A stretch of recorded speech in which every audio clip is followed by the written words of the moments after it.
Hello everybody, welcome to aspiring UPSC. ये हमारे सामने आज सीएसई 2024 प्रीलिम्स का पेपर है। तो चलिए स्टार्ट करते हैं। इसको हम लोग एनालाइज करेंगे, देखेंगे कैसे एग्जामिनर का माइंडसेट क्या है और कैसे ऑप्शंस को एलिमिनेट करके हम आंसर पे पहुंचेंगे। और आंसर पे पहुंचने के साथ साथ हम उन सारी चीज़ों को देखेंगे, सारे ऑप्शंस को देखेंगे, जिससे नेक्स्ट ईयर में प्रोबेबिलिटी हमारे क्वेश्चन बनने की है और उसमें हम कंफ्यूज ना हो और उसको सॉल्व कर लें। चलिए स्टार्ट करते हैं। क्वेश्चन नंबर 1 देखिए, वापस से हमने 2025 का पेपर देखा कैसे यूपीएससी जो है कोर ज्योग्राफी के क्वेश्चंस की तरफ जा रहा है, बट उसमें स्वैपिंग वगैरह लगाता है। ठीक है, वो चलिए देखेंगे। The atmosphere is heated more by incoming solar radiation than by terrestrial radiation. अगर आपने एनसीईआरटी क्लास 11 की जो फंडामेंटल वाली है वो अगर पढ़ा होगा तो आपको पता होगा कि एटमॉस्फेयर जो है heated more by terrestrial radiation होता है and not by the incoming solar radiation. ठीक है, तो आपको एक स्टेटमेंट मिल गया। ठीक है, तो आपको पता चल गया आंसर सीधे क्या होगा। Statement 1 is incorrect but statement 2 is correct. देखिए क्या होता है, सूर्य से शॉर्ट वेव रेडिएशन हमारे अर्थ पे आता है। ठीक है, और फिर ये लॉन्ग वेव रेडिएशन जो है वापस रेडिएट बैक होता है। लेकिन यहाँ पे क्या कुछ CO2 वगैरह जो होते हैं, ग्रीन हाउस गैसेज होते हैं। ठीक है, ये क्या करते हैं, इसको ट्रैप कर लेते हैं। ठीक है, इसको ट्रैप कर लेते हैं और इससे हमारा एटमॉस्फेयर हीट और हो जाता है। क्या कुछ ग्लोबल वार्मिंग कंसेप्ट पता है? यही होता है।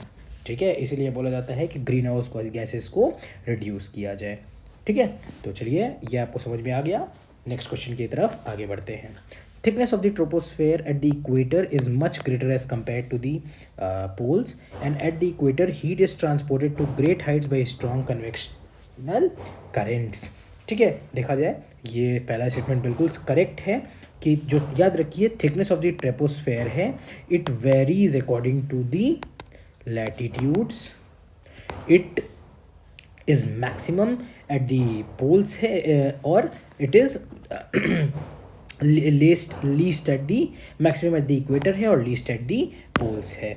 ठीक है, इसमें लिखा है at the equator heat is transported to great heights by strong convectional currents. तो याद रखिए these current transport the heat to the greater heights contributing to greater thickness of the troposphere in the reason.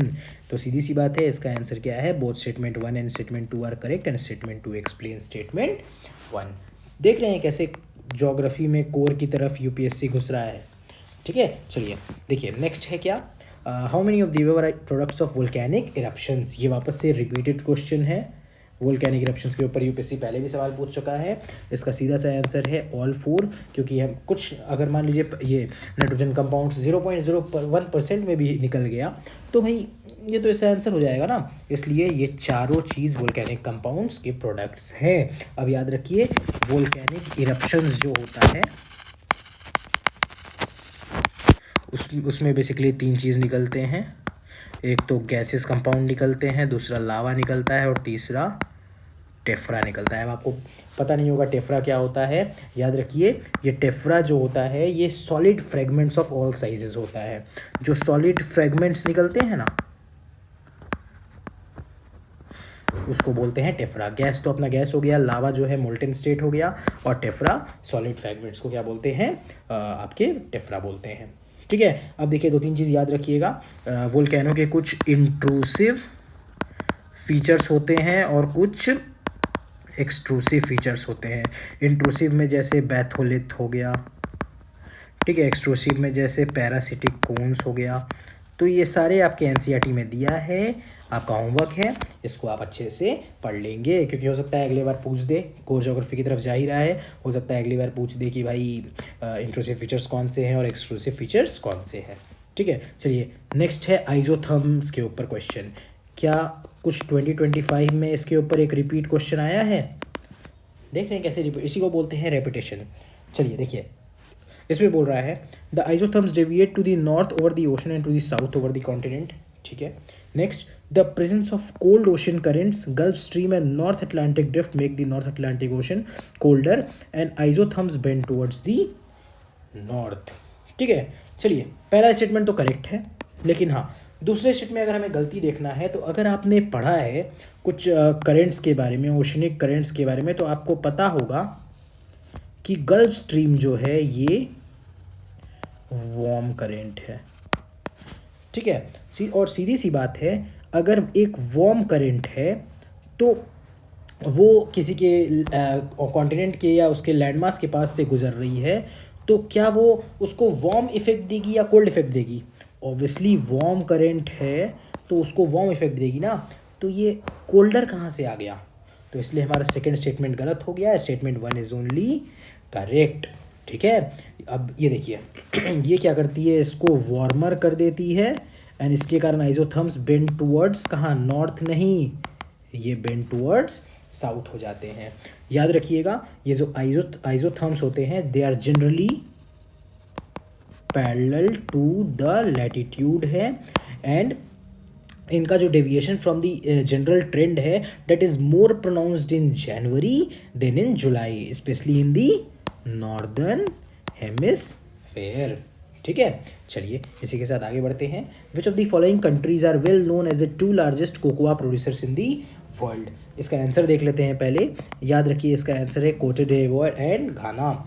ये जो है कोटे डिवोयर जो है first producer है, घाना जो है सेकंड प्रोड्यूसर है, और थर्ड लार्जेस्ट प्रोड्यूसर कौन है? इसका है इंडोनेशिया, ठीक है। इतना याद रखिएगा। याद रखिए अल्जीरिया और मोरक्को जो है ये फॉस्फेट्स के प्रोड्यूसर्स हैं, ठीक है। फिर क्या बोट्सवाना से कुछ 2025 का क्वेश्चन आ रहा है? याद आ रहा है? बोट्सवाना डायमंड याद आया? याद रखिए बोट्सवाना और नामीबिया जो है ये दोनों डायमंड प्रोड्यूस करते हैं, ठीक है। उसी तरह मेडागास्कर जो है ये सफ़ायर और वनीला प्रोडक्शन में नंबर 1 है, मतलब नंबर 1 नहीं, बहुत ज़्यादा प्रोडक्शन होता है। और मोज़ाम्बिक जो है यहाँ पे लिक्विफाइड नेचुरल गैस और एल्यूमिनियम ये सबसे ज़्यादा एक्सपोर्ट होता है। चलिए इसी के साथ हम लोग आगे बढ़ते हैं। क्वेश्चन नंबर 6 देखते हैं। With reference to the Himalayan rivers joining the Ganga downstream of Prayagraj from west to east which of the following sequences is correct? अगर आपने मैप देखा होगा, ठीक है, आपने एनसीईआरटी का भी मैप देखा होगा तो उसमें देखा होगा सबसे पहले कौन नदी आती है? गोमती, ठीक है। उसके बाद कौन आती है? घाघरा, उसके बाद गंडक, और उसके बाद सबसे लास्ट में है कोसी। अब गोमती निकलने सबसे पहले इसका आंसर देख लीजिए, इसका आंसर है बी, ठीक है। याद रखिएगा GGK, ऐसे मैंने ऑर्डर याद रखा था। गोमती कहाँ से निकलती है? गोमत ताल फुलहर झील, ठीक है। घाघरा और ये गोमती जो है सैदपुर एक जगह है वाराणसी के पास, वहाँ पे आके ये गंगा से मिल जाती है। घाघरा जो है ऊपर हिमालय से आती है और गंगा से कहाँ मिलती है? नियर छपरा इन बिहार, ठीक है। गंडक जो है ये कहाँ से कहाँ मिलती है? ये आके गंगा से मिलती है नियर पटना, ठीक है। और उसी तरह जो कोशी है इसको सौरव ऑफ बिहार, ये तो पता ही होगा कि इसको सौरव ऑफ बिहार बोलते हैं, और ये कटिहार एक जगह है वहाँ पे आके गंगा नदी से मिल जाती है। तो ये ऑर्डर याद रखिएगा। और रिवर्स के ऊपर हमेशा यूपीएससी क्वेश्चन पूछ रहा है। 2021-22 में सतलज के ऊपर एक डिटेल्ड क्वेश्चन पूछा था, तो रिवर्स एक बहुत इंपॉर्टेंट कंपोनेंट है। ब्रह्मपुत्रा के ऊपर भी पूछा है, गंगा रिवर सिस्टम के ऊपर भी पूछा है, तो रिवर्स आपको बहुत अच्छे से करना है, ठीक है। देखिए वापस से कोर ज्योग्राफी आ गया, वेदरिंग के ऊपर क्वेश्चन आ गया है। क्या rainfall is one of the reason of weathering of rocks, ठीक है। Next, rain water contains carbon dioxide in the solution. अब देखा जाए तो ये दोनों ही स्टेटमेंट जो है बिल्कुल करेक्ट है। ये जनरलाइज स्टेटमेंट है, आपको पता भी होना चाहिए कि रेन वाटर में कार्बन डाइऑक्साइड होता है जिसके कारण वेदरिंग ऑफ रॉक्स हो जाता है। अब वेदरिंग में आपको पता होना चाहिए क्या, 2 तरह का वेदरिंग होता है, एक तो फिजिकल वेदरिंग होता है और एक होता है केमिकल वेदरिंग। फिजिकल वेदरिंग में क्या क्या होता है? एक तो फ्रॉस्ट वेजिंग हो जाएगा, एक इरोजन हो जाएगा, ठीक है। उसी तरह अगर केमिकल वेदरिंग देखा जाए तो सॉल्यूशन हो जाएगा, कार्बोनेशन हो जाएगा, हाइड्रेशन हो जाएगा, ठीक है, तो ये सारा चीज़ आपके एनसीईआरटी में मेंशन्ड है। एक बार इसको अच्छे से कर लीजिए, क्योंकि अगर ये क्वेश्चन पूछ चुका गया है तो हो सकता है कुछ टेक्निकल कंपोनेंट के बारे में नेक्स्ट ईयर पूछ लिया जाए। ठीक है, चलिए देखिए next, how many of the above countries have a border with North Sea. General mapping का क्वेश्चन है, आपको मैपिंग का पता होना चाहिए। ठीक है, अब देखिए याद रखिए नॉर्थ सी के बॉर्डर कंट्रीज कौन कौन से हैं, मैं आपको लिखवा दे रहा हूँ। यूनाइटेड किंगडम है, नॉर्वे है, डेनमार्क है, जर्मनी है, नीदरलैंड्स है, बेल्जियम है और फ्रांस है। मैंने इसका निमोनिक याद किया था क्या, नो बिग फ्रेंड्स।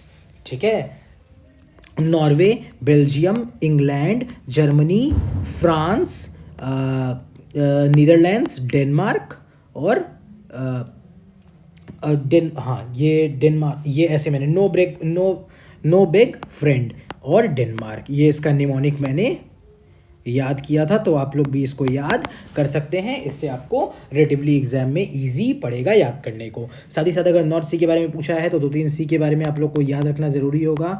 एक तो कैस्पियन सी, दूसरा मेडिटेरेनियन सी, ठीक है, बाल्टिक सी, ब्लैक सी, ये सारे सीज़ का जो बॉर्डरिंग कंट्रीज है आपको याद होना चाहिए। मैंने इनका निमोनिक बना दिया है, अगर आपको निमोनिक चाहिए होगा तो मैं क्या करूँगा, सारे निमोनिक्स का वीडियो एक साथ बना दूंगा, आपके लिए इजी हो जाएगा याद करने के लिए। ठीक है, चलिए नेक्स्ट ये देखिए वाटरफॉल्स का ऊपर क्वेश्चन है, बहुत फैक्चुअल है। चलिए देख लेते हैं। धुआंधार वाटरफॉल ये कहाँ है, रीजन एमपी में है और कौन सी नदी पे है बताइए। ये है जबलपुर और भेड़ा घाट यहाँ पे जगह है, वहाँ पे है, और ये नर्मदा नदी पे है। ठीक है, उसी तरह देखिए और यहाँ पे हुंदरू जो है ये छोटा नागपुर मतलब झारखंड में है ये, हाँ, और कौन सी नदी के ऊपर है, सुवर्ण रेखा। ठीक है, गिरसोप्पा जो है इसको जॉग फॉल्स भी बोलते हैं, ये नेत्रावती नदी पे नहीं है, किस नदी पे है, ये है आपके श्रावती नदी पे। ठीक है, और जॉग फॉल्स कहाँ है, कर्नाटका यानी कि वेस्टर्न घाट्स। इसका सीधा सा आंसर क्या होगा, ओनली 1। ठीक है, साथ ही साथ हाइट वाइज देख लीजिए, अगर हाइट वाइज सवाल आ गया तो हाइट वाइज भारत में सबसे ऊंचा कौन सा है, कुंचिकल वाटरफॉल, ये कहाँ है, कर्नाटक में। उसके बाद बरही पानी है, ये कहाँ है, उड़ीसा में। और 3rd नंबर पे है नोहकली काई, ये मेघालय में है। ठीक है, चलिए नेक्स्ट देखा जाए। ये कुछ माउंटेन्स के बारे में पूछा गया है। क्या यहाँ कुछ एंडीज देख के 2025 का कोई क्वेश्चन याद आ रहा है कि ये कौन कौन सी कंट्रीज से बॉर्डर टच करता है, याद आ रहा है। ठीक है, तो अब जो भी हम लोग देखेंगे, हम लोग इंपॉर्टेंट माउंटेन्स देखेंगे तो उसका साथ में कंट्रीज भी देखेंगे, किस किस कंट्री से बाउंड्रीज लगता है। सबसे पहले देखिए जो सेंट्रल वॉस्गिस जो है ये फोल्ड माउंटेन नहीं है, ये कहाँ है, ये क्या है, ब्लॉक माउंटेन है, और ये सेंट्रल एशिया में नहीं है, ये यूरोप में है। ठीक है, उसी तरह जो आल्प्स है ये ब्लॉक नहीं बल्कि ये फोल्ड माउंटेन है, हाँ, और अपलेचियंस जो है ये फोल्ड माउंटेन है, और एंडीज जो है ये फोल्ड माउंटेन है। इसका सीधा आंसर क्या होगा, ओनली 2। अब देखिए हमें पता होना चाहिए कि ये वॉस्गिस माउंटेन जो है ये फ्रांस में है, लेकिन थोड़ा जर्मनी में भी बॉर्डर टच करता है। उसी तरह एल्प्स जो है याद रखिए ये 8 यूरोपियन कंट्रीज़ से बॉर्डर टच करता है, लाइक फ्रांस, ये याद रख लीजिएगा, Switzerland, Italy, Monaco, Liechtenstein, Austria, Germany और स्लोवेनिया। ठीक है, ये एल्प्स हो गया। उसी तरह एप्लेचियंस जो माउंटेन है, एप्लेचियंस, ठीक है, वो कनाडा, यूएसए और फ्रांस, इनसे बॉर्डर टच करता है। ठीक है, तो चलिए इसी के साथ हम लोग नेक्स्ट क्वेश्चन पे आगे बढ़ते हैं। हाँ, क्वेश्चन नंबर 11 ग्रीन फील्ड और ब्राउन फील्ड प्रोजेक्ट्स के ऊपर क्वेश्चन है। याद रखिए, ग्रीन फील्ड प्रोजेक्ट्स वो होते हैं जहाँ पे काम एकदम बिल्कुल स्टार्टिंग से नया हो रहा होता है, और ब्राउन फील्ड प्रोजेक्ट्स ये होते हैं जहाँ पे एक्सपेंशन का काम होता है। मतलब वो पहले से प्रोजेक्ट है लेकिन उसमें कुछ एक्सपेंशन का काम हो रहा है, जैसे एयरपोर्ट है तो कोई नया टर्मिनल बनाया जा रहा है, तो वो ब्राउन फील्ड होंगे। ठीक है, उस समय ये न्यूज़ में था। पहले याद रखिए, डोनई पोलो एयरपोर्ट कहाँ है, ये आपके अरुणाचल प्रदेश में है, कुशीनगर उत्तर प्रदेश में है, विजयवाड़ा आंध्र प्रदेश में है। इसका आंसर वैसे होगा 1 2 ओनली।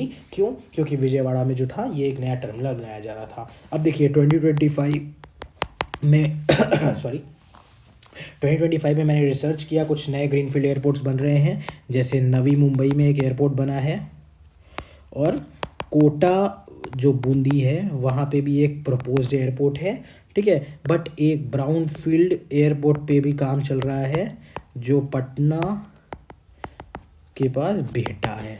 ठीक है, बस इतना याद रखिएगा, इनफ है। Next, with reference to water vapour. ठीक है, तो इसके बारे में क्वेश्चन पूछा गया है। It is a gas the amount of which decreases with altitude. ठीक है, अगर आप देखेंगे तो ये बिल्कुल सही है। And its percentage is maximum at the poles. देखिए, यूपीएससी का स्वैपिंग का आदत नहीं गया, इसका मैक्सिमम कहाँ होता है, ये होता है इक्वेटर पे। इसका आंसर होगा 1 ओनली। ठीक है, याद रखिएगा, ये जो है ये पावरफुल ग्रीन हाउस गैस है, और अनलाइक दी परमानेंट गैसेज ये क्या है, ये एक वेरिएबल गैस है। हाँ, और ये क्या करता है, जो हमने क्या क्वेश्चन नंबर 1 में देखा था ना, टेरेस्ट्रियल रेडिएशन। ठीक है, तो ये एब्जॉर्व करता है, टेरेस्ट्रियल रेडिएशन करता है, और it is the source of all condensation. जो हमारा हाइड्रोलॉजिकल साइकिल है ना, उसका मेजर सोर्स है। तो इतना इंपॉर्टेंट है, उसके बारे में इतना जान लीजिएगा। नेक्स्ट देखिए, वापस से कोर ज्योग्राफी का क्वेश्चन पूछ रहा है। टाइप्स ऑफ क्लाइमेट्स जो है हम पढ़ते हैं, उसके बारे में पूछा गया है। देखिए, स्पेसिफाई किया है, annual and daily range of temperature is low, precipitation occurs throughout the year and precipitation varies between 50 से 250 सेंटीमीटर। इसका वैसे तो आंसर होगा मरीन वेस्ट कोस्ट क्लाइमेट, लेकिन हम लोग और भी क्लाइमेट देखेंगे। जैसे इक्वेटोरियल क्लाइमेट में हमें पता होना चाहिए कि इसका टेम्परेचर हाई होता है, और इसका एक मोस्ट इम्पॉर्टेंट फीचर है डेली रेन। ठीक है, और साथ ही साथ जो सॉइल है पुअर है। क्यों? Due to intensive leaching. ये हमारे प्रीवियस ईयर में पूछा भी हुआ है। ठीक है, उसी तरह अगर चाइना क्लाइमेट देखें तो यहाँ पे रेन जो है all through out the year है। ठीक है, और हॉट ह्यूमिड समर है, और कूल विंटर है। ठीक है, उसी तरह ह्यूमिड सब ट्रॉपिकल क्लाइमेट जो है, इसमें भी क्या है, ईयर राउंड रेन है। ठीक है, डाइवर्स वेजिटेशन है, और कूल विंटर है, एंड हॉट समर। ठीक है, तो ये सारा फीचर्स हम देख लिए। नेक्स्ट हम क्या आगे बढ़ते हैं अगले क्वेश्चन की तरफ। कोरियोलिस फोर्स के ऊपर वापस से कोर ज्योग्राफी का क्वेश्चन है। देखिए, वापस से यहाँ पे भी स्वैप किया होगा। हाँ, और अगर नहीं किया होगा तो बहुत अच्छा है। It increases with the increase in wind velocity. बिल्कुल फैक्ट, ये बिल्कुल करेक्ट है। It is maximum at the poles and is absent at the equator. देखिए, याद रखिए कि Coriolis force increases with the latitude. ठीक है, इसका आंसर होगा both 1 and 2। It is maximum at the poles and is absent at the equator. ठीक है, कोरियोलिस फोर्स क्या है? It is N apparent force which is caused by the earth rotation that deflects the moving objects. ठीक है, north hemisphere में ये क्या कहाँ डिफ्लेक्ट करता है? राइट साइड में डिफ्लेक्ट करता है, और सदर्न हेमिस्फीयर में ये लेफ्ट साइड में डिफ्लेक्ट करता है। ये क्या क्या इफेक्ट करता है कोरियोलिस फोर्स? ये इफेक्ट करता है आपका ग्लोबल विंड पैटर्न करता है। साथ ही साथ ये क्या करता है? ओशन करंट को करता है। ठीक है, तो इतना हमें कोरियोलिस फोर्स के बारे में पता होना चाहिए।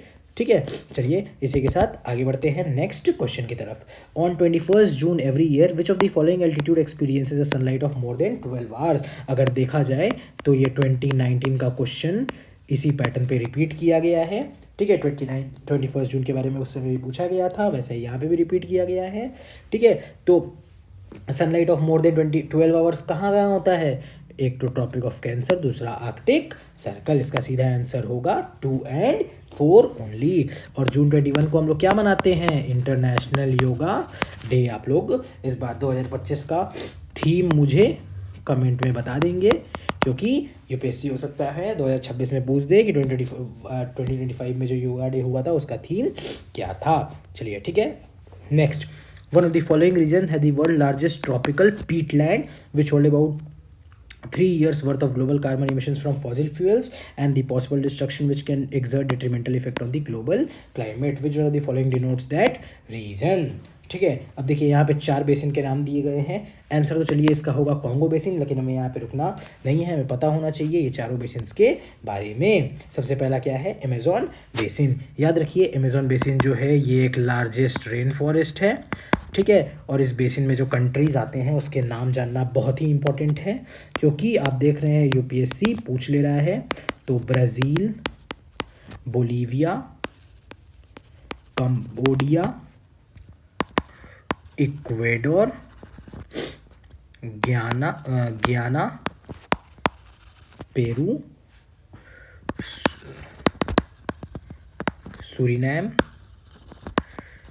वेनेजुएला और फ्रेंच गयाना। ठीक है, तो ये सारे कंट्रीज़ जो हैं ये अमेज़न बेसिन के अंदर आते हैं। उसी तरह अगर कॉन्गो बेसिन देखा जाए तो उसमें कौन कौन सी कंट्रीज़ आती है? पहला है कैमरून, दूसरा सेंट्रल एशियन रिपब्लिक, तीसरा डेमोक्रेटिक रिपब्लिक ऑफ कॉन्गो, चौथा कॉन्गो, पांचवा इक्वेटोरियल गिनिया और छठवा गैबोन। ठीक है, तो ये सारा आपको कहाँ आता है? कॉन्गो बेसिन के अंदर। उसी तरह किकोरी बेसिन हो सकता है आपको पता नहीं हो, तो इसके बारे में हम लोग जान लेंगे। हो सकता है किकोरी बेसिन आपको पता नहीं हो, तो किकोरी बेसिन के बारे में हम लोग जान लेंगे। ठीक है, ये शायद उड़ गया है, आप देख लीजिएगा बैक करके, मैंने जो लिखा था किकोरी बेसिन के बारे में जान लीजिए। ये डाइवर्स रीजन कहाँ है? पापुआ न्यू गिनिया में। ठीक है, और ये 3rd largest tropical rain forest है। ठीक है, और यहाँ पे एक रामसार साइट है, उसका नाम है लेक कोटोगू। ठीक है, तो इतना याद रखिएगा। साथ ही साथ रियो दे प्लाटा बेसिन जो है ये कहाँ कहाँ है? ये है ब्राज़ील, बोलीविया, पैराग्वे, यूरुग्वे और अर्जेंटीना। ठीक है, और यहाँ पे मेन रिवर्स जो है वो कौन कौन सी है? पराना, पैराग्वे, यूरुग्वे।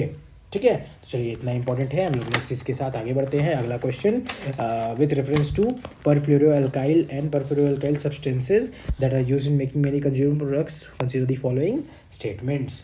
ठीक है, they are found to be wide spread in drinking water, food and packaging materials. हो सकता है वाइड स्प्रेड। ठीक है, next, they are not easily degraded in to the environment and persistent exposure can lead to bioaccumulation in animal bodies. ठीक है, अब देखिए ये क्या है, याद रखिएगा जो PFAs हैं इनमें स्ट्रॉन्ग कार्बन फ्लोरीन बॉन्ड्स होता है which make them highly resistant to degradation. ठीक है, इस कारण ये इजीली डिग्रेड नहीं होते हैं। ये तीनों ही स्टेटमेंट जो है करेक्ट है। ठीक है, तो PFAs के बारे में बस इतना याद रखिएगा कि इनका कार्बन फ्लोरीन बॉन्ड बहुत स्ट्रांग होता है, जिसके कारण ये डिग्रेड इजीली नहीं हो पाते हैं। ठीक है, चलिए नेक्स्ट देखिए, पैरासिटॉइड स्पीसीज़ के बारे में सवाल पूछा गया है। तो पैरासिटॉइड स्पीसीज़ जो है उसके बारे में सबसे पहले हमें जानना होगा कि पैरासिटॉइड स्पीसीज़ जो है ये ऑर्गेनिजम्स है, primarily insects that develop inside और on single host, eventually killing it. ठीक है, अब देखिए पैरासिटॉइड और पैरासाइट्स के बीच अंतर है। पैरासिटॉइड स्पीसीज क्या करते हैं? ये अपने होस्ट को मार देते हैं। ठीक है, लेकिन पैरासाइट्स जो होते हैं ये अपने होस्ट को क्या रखते हैं? अलाइव रखते हैं। ठीक है, अब दो तरह के होते हैं, इंडो जो हैच करते हैं इनसाइड दी होस्ट, और एक्टो जो अटैच होते हैं आउटसाइड और उनसे न्यूट्रिशन फ्लूइड्स खींचते रहते हैं। इसका आंसर वैसे होगा, देख लीजिए, इसका आंसर है ओनली 3। इसमें याद रखिए टर्माइट्स जो हैं वो पैरासाइट स्पीसीज़ नहीं होते हैं, ये ह्यूमन प्रॉपर्टी वगैरह डिस्ट्रॉय करते हैं, ठीक है, तो इसलिए वो नहीं है इसका। और एक और चीज़ याद रखिए, सेंटिपीडेस जो है ये भी एक प्रीडेटरी आर्थ्रोपॉड्स है, ठीक है। तो इसके बारे में इतना ही इंपॉर्टेंट है, बस हम लोग नेक्स्ट क्वेश्चन की तरफ आगे बढ़ते हैं। हाँ, how many of the above belong to the pea family. हाँ, तो याद रखिए ये ऑल 3 जो है groundnut, horse gram, soybean, ये तीनों पी फैमिली से हैं। ये क्या करते हैं, ये नाइट्रोजन फिक्सेशन करते हैं, लेग्यूमिनस है, ठीक है। चलिए आगे बढ़ते हैं। ये इंडियन फ्लाइंग फॉक्स का क्वेश्चन डिलीट कर दिया गया था, इसलिए इस क्वेश्चन को नहीं देखेंगे। हम लोग आगे बढ़ते हैं नेक्स्ट क्वेश्चन की तरफ। नेक्स्ट क्वेश्चन क्या है, the organisms cicada, frog hopper and pond skater are, देखा जाए ये आंसर है इसका इंसेक्ट्स। किकाडास जो है, उस समय किकाडास जो है ये यूएसए में पाया गया था, ठीक है, उससे रिलेटेड न्यूज़ आया था, तो याद रखिएगा ये जो है इंसेक्ट्स होते हैं।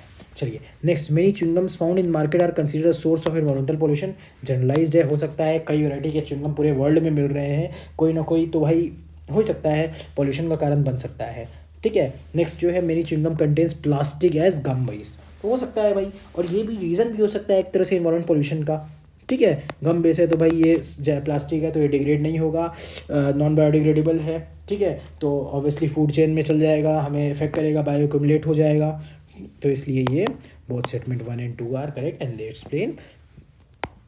तो याद रखिएगा माइक्रो प्लास्टिक्स होते हैं जो हमें इफेक्ट कर देते हैं। इसमें क्या एनवायरमेंटल पॉल्यूशन है, क्यों, पॉलीविनाइल एसीटेट और पॉलीएथिलीन इसमें पाया जाता है, इसलिए ये इम्पॉर्टेंट है और न्यूज़ में भी आया था। ये क्वेश्चन जो था मुझे बिल्कुल समझ में नहीं आ रहा था, ये क्वेश्चन मैंने, ये जो एनिमल फाउंड है इसका नाम भी नहीं सुना था, इंद्री, बाद में मैंने रिसर्च किया तो ये इंद्री जो है एक तरह का एक लेमर है, ठीक है, और ये ब्राज़ील में नहीं, ये मेडागास्कर में पाया जाता है, ठीक है। उसी तरह एल्क जो है ये डियर फैमिली से बिलोंग करता है, और ये इंडोनेशिया में नहीं, नॉर्थ अमेरिका और ईस्ट एशिया में पाया जाता है। और बोनोबो जो है एक तरह का एप है, और ये मेडागास्कर में नहीं, ये डेमोक्रेटिक रिपब्लिक ऑफ कॉन्गो में मिलता है, इसलिए इसका आंसर होगा नन। टफ क्वेश्चन है, मैं एक्सपेक्ट भी नहीं कर सकता कि आप लोग को आना चाहिए, मुझे खुद नहीं आ रहा था, ठीक है, बट हाँ इसके बारे में अब हम लोग जान गए, अगर क्वेश्चन आएगा इससे रिलेटेड तो हम उसको सॉल्व कर लेंगे, ठीक है। चलिए नेक्स्ट क्वेश्चन नंबर 24 पे आगे बढ़ते हैं, regarding statement world toilet organisation. याद रखिए वर्ल्ड टॉयलेट डे जो है ये कब मनाया जाता है, 19 नवंबर को, ठीक है। डेट याद रखिएगा कि हो सकता है फ्यूचर में ऐसे स्टेटमेंट बेस्ड क्वेश्चन डाल दे और फैक्चुअल स्टफ पूछ ले, तो इसलिए इस पर ध्यान दीजिएगा। देखिए इसमें स्टेटमेंट थर्ड देखिए, main focus is to grant funds. याद रखिएगा कोई ऐसा ऑर्गेनाइजेशन होता है जल्दी कोई फंड्स नहीं देता है, ये क्या करता है, ये इंटरनेशनल एक तरह का प्लेटफॉर्म है for organisation to come together, ठीक है। और ये फंड्स की बात नहीं करता है, ये बोलता है कि आप आइए, आप अपने आइडियाज़ साझा करिए, ठीक है, और हम क्या करेंगे, हम वर्ल्ड में इंफॉर्मेशन फैलाएंगे कि कैसे जो टॉयलेट्स नहीं होने की समस्या है, जिससे पीपल को प्रॉब्लम्स फेस करना पड़ रहा है, उसको हम लोग दूर करें, ठीक है। तो और दूसरा चीज़, it is one of the agencies of the United Nations की एजेंसी नहीं है, ये एक तरह का ग्लोबल नॉन प्रॉफिट ऑर्गेनाइजेशन है, इसलिए इसका आंसर क्या होगा, ओनली 2, ठीक है। चलिए इसके बारे में इतना ही जानना था। एक वर्ल्ड टॉयलेट कॉलेज है, ये एक पर्टिकुलर कोई कॉलेज नहीं है, ये भी एक ऑर्गेनाइजेशन ही है, 2005 में इसकी स्थापना हुई थी। एक हार्पिक ऑर्गेनाइजेशन भी है, तो याद रखिएगा first Harpic world toilet college जो है ये औरंगाबाद में खोला गया था 2018, औरंगाबाद महाराष्ट्र में, ठीक है। चलिए नेक्स्ट आगे बढ़ते हैं, इन्वायरमेंट का क्वेश्चन है, स्पीसीज़ के आप जैसा कि देखते ही होंगे कि यूपीएससी जो है आजकल स्पीसीज़ के ऊपर बहुत अच्छे अच्छे क्वेश्चंस पूछ रही है, तो ये भी उस टाइप का है। तो देखते हैं क्या, lions do not have a particular breeding season, ठीक है। Next, unlike most big cats cheetahs do not roar, unlike male lions male leopards do not proclaim their territory by scent marking. अगर आपने ज्योग्राफी नेशनल ज्योग्राफी चैनल देखा होगा तो आपको पता होगा कि लायंस के साथ साथ लेपर्ड्स भी अपना टेरिटरी को मार्क करते हैं, ठीक है। ज़्यादातर मोस्टली प्रेडेटर्स जो होते हैं वो टेरिटरी को मार्क कर देते हैं। आपने देखा होगा राइनोज जो होते हैं, राइनोज जो होते हैं, ये हिप्पोपोटामस जो होते हैं, ये भी अपनी टेरिटरी को मार्क कर देते हैं। भाई सब जब कर रहे हैं तो लेपर्ड क्यों पीछे रहेगा, ठीक है। इसलिए थर्ड स्टेटमेंट गलत हो गया, इसका स्टेटमेंट होगा आंसर 1 और 2। इसके बारे में 2-3 चीज़ याद रख लीजिए कि लायन जो है उनका कोई पर्टिकुलर ब्रीडिंग सीजन नहीं होता है, जो फीमेल होती है उनका cycle through out the year होता है, एवरी 16 डेज, ठीक है। और चीतास जो होते हैं ये रोर नहीं करते हैं, ये क्या करते हैं, ग्राउल। जब डेंजर आता है तो ये ग्राउल करते हैं, ठीक है, चर्प करते हैं, म्याऊ करते हैं। तो इसलिए इसका आंसर A 1 और 2 होगा। नेक्स्ट देखा जाए description of 100 million plus 100 million farmer जो है अगर देखें तो चलिए लास्ट स्टेटमेंट से शुरू करते हैं। 100 मिलियन फार्मर, इसमें कुछ क्या, इसमें लोग एक साथ आ रहे हैं, ठीक है, फार्मर वगैरह के बारे में बात हो रहा है, फार्मिंग से रिलेटेड कुछ है, तो चलिए देखते हैं। हमें स्टेटमेंट से ये लग रहा है, it is the platform with the mission to encouraging the farmers to form farmer product organisations for agri business consortiums, thus facilitating the access to global open market to sell their products. देखते हैं, it is a digital platform fully integrated with service providers and built on blockchain that lets buyer sellers and third parties trade fertilisers quick and securely. इसमें कुछ ज़्यादा specific नहीं हो गया कि हम लोग एक इंटीग्रेटेड डिजिटल प्लेटफॉर्म बना रहे हैं, उसमें केवल फर्टिलाइज़र के बारे में बात करेंगे, केवल उसमें हम यही बोलेंगे कि भाई फार्मर तुम 100 मिलियन फार्मर आ जाओ और केवल फर्टिलाइज़र करो। देखते हैं। Next, international alliance and network of individuals and farming organisation interesting supporting and strengthening the development of organic animal husbandry. भैया ऐसे ही फार्मिंग की हर जगह दिक्कत है, मतलब हमारे भारत में दिक्कत है और हर जगह पूरे वर्ल्ड में थोड़ी ना फार्मिंग इतना प्रोमिनेंट हो गया है कि हम लोग सीधे अब ऑर्गेनिक के बारे में बात करें, ठीक है। तो दूसरा, इसमें international alliance of individuals and farming organisations, भाई फार्मर्स का कहाँ है। और दूसरी चीज़, अभी वर्ल्ड में फार्मिंग ठीक हुआ ही नहीं है, सीधे हम लोग चले गए ऑर्गेनिक पे। तो मेरे हिसाब से मैंने बोला कि ये दोनों तो मेरे को नहीं लग रहा है। अब मेरा डाउट फंस रहा था कहाँ, mission to encouraging farmer product organisations और एग्री बिजनेस कंसोर्टियम, और दूसरा platform for accelerating the transition towards food and water system that are net zero nature positive and that aims to increase farmer resilience. 100 million farmers, farmer resilience, क्या कुछ word similar लग रहा है? तो मैंने ये सोच के मारा था इसका आंसर, और इसका ये आंसर बिल्कुल करेक्ट होगा। याद रखिएगा, ये वर्ल्ड इकोनॉमिक फोरम का एक इनिशिएटिव है जो कलेक्टिव एक्शन के ऊपर फोकस करता है, और ये हमें स्टेटमेंट 1 को पढ़ने से बिल्कुल समझ में आ रहा है, ठीक है। इसी तरह वर्ड को ब्रेक डाउन करेंगे तो जो सबसे क्लोज ऑप्शन है उसमें हमें टिक करना है, और अगर हम उसको अच्छे से समझ लें तो हमारा आंसर इसमें गलत नहीं होगा। Next, how many of the ever are considered distributed energy sources. आपको पता होना चाहिए डिस्ट्रीब्यूटेड एनर्जी रिसोर्सेज क्या होता है। They are small modular power generation and storage technology, जैसे solar panel, battery, electric vehicles that are located close to where electricity is used instead of a large central power plant. मतलब they are located close, जहां electricity use हो रहा है उसी के source के पास ये लोकेटेड है, इंस्टेंट की एक सेंट्रल पावर ग्रिड है या पावर प्लांट है वहाँ से आ रही है, ठीक है। जैसे आप देखें बैटरी स्टोरेज भाई होता है, बायोमास जनरेटर वहीं होता है जहाँ पे इलेक्ट्रिसिटी प्रोड्यूस हो रहा है, फ्यूल सेल वहीं होता है जहाँ पे इलेक्ट्रिसिटी प्रोड्यूस हो रहा है, रूफटॉप सोलर वोल्टाइक यूनिट्स वहीं आपके घर के ऊपर लगा होता है, और सोलर एनर्जी का यूज़ आप इलेक्ट्रिसिटी में कर रहे होते हैं। तो सबका जो लोकेशन है वो क्लोज होता है, ना कि एक सेंट्रल पावर प्लांट होता है, इसलिए इसका आंसर होगा ऑल 4, ठीक है। चलिए next, which of the following shows a unique relationship with an insect that has co-evolved with it and that is the only insect that can pollinate it। इसका answer अगर देखें तो इसका आंसर होगा फिग, ठीक है। बाकी जान लीजिए महुआ जो है वो क्या है, एक डेसिडियस ट्री है, ठीक है, एरिड इन्वायरमेंट में मिलता है, इसके फ्लावर्स बहुत डिलीशियस होते हैं। उसी तरह सैंडलवुड जो है इंडिया और ऑस्ट्रेलिया इसका लार्जेस्ट प्रोड्यूसर है। ठीक है, इंडिया में कर्नाटका आंध्र प्रदेश में पाया जाता है। सिल्क कॉटन जो है ये डेसिडियस या सेमी एवरग्रीन टाइप की ट्री है। ठीक है, और इसका मेडिसिनल वैल्यू बहुत ज़्यादा होता है। याद रखिए, इससे रिलेटेड राजस्थान में एक ट्राइब है कथोड़ी ट्राइब जो इसका बहुत यूज़ करती है।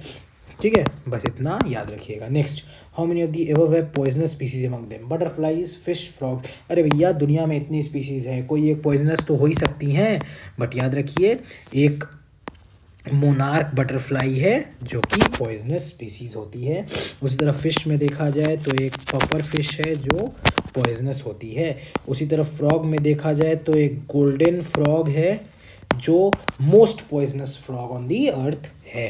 ठीक है, चलिए इसी के साथ आगे बढ़ते हैं।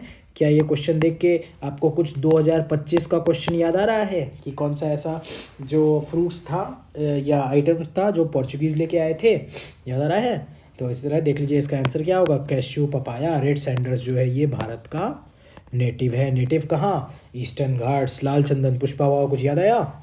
ठीक है, ये आंध्र प्रदेश में पाया जाता है। तो याद रखिए ये क्या है इसका सीधा आंसर क्या होगा? ओनली 2। देख रहे हैं कैसे रिपीटेशन आया है? 3-4 क्वेश्चन तो हमें यही मिल गया रिपीटेशन का। ठीक है, तो चलिए इसी के साथ हम लोग क्या करते हैं, हम लोग नेक्स्ट क्वेश्चन पे आगे बढ़ते हैं।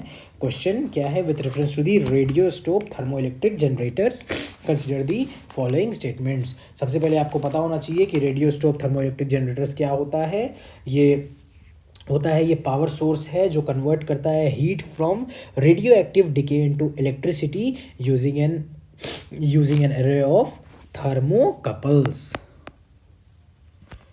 ठीक है, ये हीट जो है रेडियो एक्टिव डिके जो होता है उसका हीट को कन्वर्ट करता है किस चीज़ में? हीट को कन्वर्ट करता है इलेक्ट्रिसिटी में। ठीक है, तो आप देखेंगे ऑप्शन क्या है? They are miniature fusion reactors. बिल्कुल गलत, ये मिनिएचर फ्यूजन रिएक्टर्स नहीं है। ये क्या है? ये हीट को कन्वर्ट करने वाले एक तरह से पावर सोर्स है। इसका सीधा आंसर होगा 2 और 3। They are use for powering the onboard system of aircraft. ठीक है, हो सकता है। It can use plutonium 238। याद रखिएगा, प्लूटोनियम 238 के साथ ये स्ट्रोंटियम 90 का भी यूज़ कर लेता है। ठीक है, एक और चीज़ याद रखिएगा, 2 चीज़ याद रखिएगा। क्या? Fusion versus fission. Fusion versus fission के बारे में पढ़ लीजिएगा। फ्यूज़न जो है ये क्या करता है? फ्यूज़ करता है, कंबाइन करता है 2 एटम को। और फिजन जो है ये सेपरेट करता है 2 एटम को। फिजन में क्या होता है? न्यूक्लियर वेस्ट भी जनरेट होता है, लेकिन फ्यूज़न में न्यूक्लियर वेस्ट जनरेट उतना कंपेरेटिवली नहीं होता है। स्टार्स जो होता है, सन जो होता है, ये वर्क करता है on the principle of fusion, और न्यूक्लियर रिएक्टर वर्क करता है on the principle of fission. बस इतना याद रखिएगा। ठीक है, इसी के साथ हम लोग आगे बढ़ते हैं। इसमें दिया गया है, नेक्स्ट क्वेश्चन है, giant stars live much longer than dwarf stars और compare to dwarf stars giant star have greater rate of nuclear reaction. UPSC का आदत स्वैप करने का, याद रखिएगा। जो जाइंट स्टार्स होते हैं they live less than dwarf stars. क्यों? अब देखिए क्या होता है। देखिए, अब हमें इसके बारे में एक चीज़ पता होना चाहिए, जाइंट स्टार के बारे में और ड्वार्फ स्टार के बारे में डिफरेंस आप लोग पढ़ लीजिएगा। जाइंट स्टार जो होते हैं they are much larger than the sun है। ठीक है, और dwarf star they are much smaller than the sun. इसमें high rate of nuclear reaction होता है, न्यूक्लियर रिएक्शन बहुत ज़्यादा होता है। इसमें न्यूक्लियर रिएक्शन लो होता है। ठीक है, और ये जाइंट वाला ब्राइटर देन दी सन होता है और ये लोअर देन दी सन होता है। दूसरी चीज़, जाइंट स्टार में इतना ज़्यादा न्यूक्लियर रिएक्शन होता है, ठीक है, इसलिए इनका और इतना हाइयर इसका कोर टेम्परेचर हो जाता है कि ये बर्न हो जाते हैं। ठीक है, मोर रैपिडली ये बर्न हो जाते हैं। इसलिए जाइंट स्टार्स जो होते हैं they live much less than the dwarf stars, और compare to dwarf stars giant stars have greater rate of nuclear reactions. तो हमें मिल गया, पहला statement is incorrect and second statement is correct. आपको पता होना चाहिए इनके बारे में, जाइंट स्टार और ड्वार्फ स्टार के बारे में, जितना मैंने इन्फॉर्मेशन आपको बता दिया। ठीक है, उतना इनफ है। चलिए नेक्स्ट क्वेश्चन पे आगे बढ़ते हैं। Question number 33, which of the following is synthesise in the human body dilates blood vessels and increases blood flow. अगर आप संकरेस पढ़ेंगे तो उसमें दिया हुआ है कि नाइट्रिक ऑक्साइड जो है ये डायलेट करता है ब्लड वेसल और इंक्रीज करता है ब्लड फ्लो को। ठीक है, साथ ही साथ हम जान लेते हैं नाइट्रस ऑक्साइड क्या है। इसको लाफिंग गैस भी कहते हैं जो कि कलरलेस है। ठीक है, नाइट्रोजन डाइऑक्साइड ये एक पॉल्यूटेंट है। ठीक है, क्या कुछ एसिड रेन में होता है इसका यूज़, याद आया। उसी तरह नाइट्रोजन ये एक रिपीट है, इसके ऊपर क्वेश्चन पूछा गया है नाइट्रोजन डाइऑक्साइड के ऊपर। साथ ही साथ अगर देखें नाइट्रोजन पेंटॉक्साइड है तो ये भी एक कलरलेस क्रिस्टलीन सॉलिड है। ठीक है, और ये एक डेंजरस ऑक्सीडाइजर है and is soluble in chloroform. ठीक है, तो इसके बारे में